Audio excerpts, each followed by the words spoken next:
सारे के सारे भक्तगणों को मेरा यानी विनोद तिवारी का प्यार भरा नमस्कार। चैत्र मास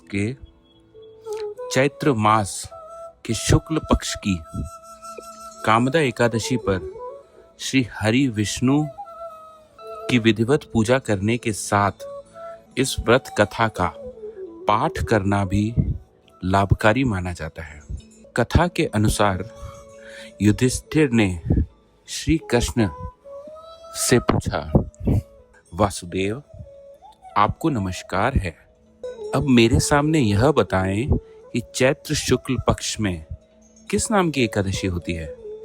श्री कृष्ण बोले, राजन एकाग्रचित्त होकर ये पुरातनों कथा सुनो, जिसे वशिष्ठ जी ने दिलीप के पूछने पर कहा था।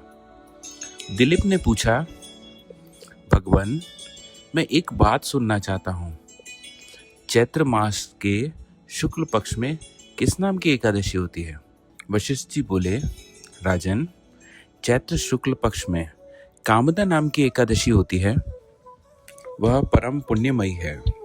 प्राचीन काल की बात है, नागपुर नाम का एक सुंदर नगर था जहाँ सोने के महल बने हुए थे। उस नगर में पुंडरीक आदि महाभयंकर नाग निवास करते थे। पुंडरीक नाम का नाग उन दिनों वहां राज्य करता था। गंधर्व, किन्नर और अप्सरा भी उस नगरी का सेवन करती थी। वहां एक श्रेष्ठ अप्सरा भी थी जिसका नाम ललिता था। उसके साथ ललित नाम वाला गंधर्व भी था। वे दोनों पति पत्नी के रूप में रहते थे। दोनों ही परस्पर काम से पीड़ित रहा करते थे। ललिता के हृदय में सदा पति की ही मूर्ति बसी रहती थी और ललित के हृदय में सुंदरी ललिता का नित्य निवास रहता था। एक दिन की बात है, नागराज पुंडरीक बैठकर मनोरंजन कर रहे थे। उस समय ललित का गान हो रहा था, किंतु उसके साथ प्यारी ललिता नहीं थी। गाते गाते उसे ललिता का स्मरण हो आया, अतः उसके पैरों की गति रुक गई और जीभ लड़खड़ाने लगी। नागों में श्रेष्ठ ककरकोटक को ललित के मन का संताप ज्ञात हो गया, अतः उसने राजा पुंडरीक को उसके पैरों की गति रुकने एवं गान में त्रुटि होने की बात बता दी। करकोटक की बात सुनकर नागराज पुंडरीक की आंखें क्रोध से लाल हो गई। उसने गाते हुए कामातुर ललित को श्राप दिया, दुर्बुद्धे तू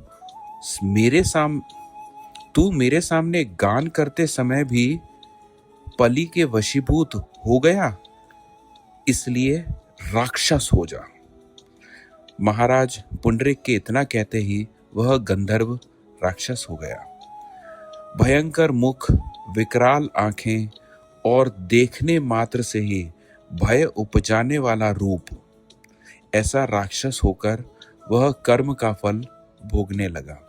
ललिता अपने पति का विकराल आकृति रूप देखकर मन ही मन बहुत चिंतित हुई। भारी दुख से कष्ट पाने लगी। सोचने लगी, क्या करूं, कहाँ जाऊं, मेरे पति पाप से कष्ट पा रहे हैं। वह रोती हुई घने जंगलों में पति के पीछे पीछे घूमने लगी। वन में उसे एक सुंदर आश्रम दिखाई दिया जहां एक शांत मुनि बैठे थे। उनका किसी भी प्राणी के साथ वैर विरोध नहीं था। ललिता शोधता के साथ वहां गई और मुनि को प्रणाम करके उनके सामने खड़ी हो गई। मुनि बड़े दयालु थे। उस दुखिनी का दुख देखकर वे इस प्रकार बोले, शुभे तुम कौन हो, कहाँ से आई हो और मेरे सामने सच सच बताओ। ललिता ने कहा, हे महामुने, वीरधनवा नाम वाले एक गंधर्व हैं। मैं उन्हीं महात्मा की पुत्री हूँ। मेरा नाम ललिता है। मेरे स्वामी अपने पाप दोष के कारण राक्षस हो गए हैं। उनकी यह अवस्था देखकर मुझे चैन नहीं है। ब्राह्मण, इस समय मेरा जो कर्तव्य हो वो मुझे बताइए।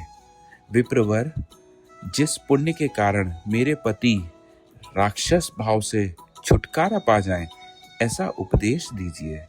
ऋषि बोले, भद्रे, इस समय चैत्र मास के शुक्ल पक्ष की कामदा एकादशी की तिथि है, जो सब पापों को हरने वाली और उत्तम है। तुम उसी का विधि पूर्वक व्रत करो और उस व्रत का जो पुण्य हो वह अपने स्वामी को दे डालो। पुण्य देने पर क्षण भर में ही उनका शाप का दोष दूर हो जाएगा। राजन मुनि की यह वचन सुनकर ललिता को बहुत हर्ष हुआ। उसने एकादशी का उपवास करके द्वादशी के दिन वह ब्रह्म ऋषि के समीप ही भगवान वासुदेव श्री विग्रह के समक्ष अपने पति के उद्धार के लिए यह वचन कहा, हे प्रभु, मैंने जो कामदा एकादशी का उपवास एवं व्रत किया है, उसके पुण्य के प्रभाव से मेरे पति का राक्षस भाव दूर हो जाए। वशिष्ठ जी कहते हैं, ललिता के इतना कहते ही उसी क्षण ललित का पाप दूर हो गया। उसने दिव्य देह धारण कर लिया, राक्षस भाव चला गया और पुनः गंधर्व की प्राप्ति हुई। नृपश्रेष्ठ, वे दोनों पति पत्नी कामदा के प्रभाव से पहले की अपेक्षा भी अधिक सुंदर रूप धारण करके विमान पर आरूढ़ हो अत्यंत शोभा पाने लगे। यह जानकर इस एकादशी के व्रत का यत्न पूर्वक पालन करना चाहिए। मैंने लोगों के हित के लिए एवं तुम्हारे सामने इस व्रत का वर्णन किया है। कामदा एकादशी ब्रह्महत्या आदि पापों तथा पिशाचत्व आदि दोषों का भी नाश करने वाली है।